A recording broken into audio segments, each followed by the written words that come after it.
İmmun sonsuzluq. İmmun sonsuzluq zamanı qadın orqanizmi kişi spermatozoidini yad cisim kimi qəbul edir. Qadının immun sistemi partnyorunun spermatozoidlərini orqanizm üçün təhlükə hesab edir və cavab olaraq antitel adlandırılan maddələri istehsal etməyə başlayır. Bu antitellər qadın xarici cinsiyyət orqanlarının sehli qişasına çıxaraq kişi cinsiyyət hüceyrələrinə yapışır və onları hərəkətsizləşdirir və ya öldürür. Sonsuzluqdan əziyyət çəkən və bütün göstəricilərində səbəb tapılmayan cütlüyə immun uyğunluqlarını təyin etmək üçün ovulyasiya periodunda postkoital test təklif edilir.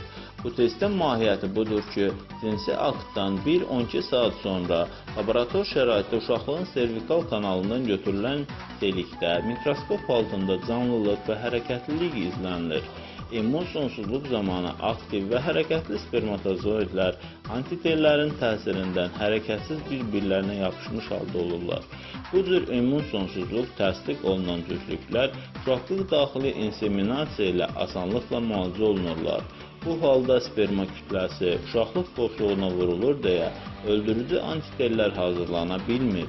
O halda aktiv və hərəkətli spermatozoidlər yumurta hüceyrəyə çatıb onu maylandıra bilir. Hazırladı Rauf Kazımov, həkim, uroloq.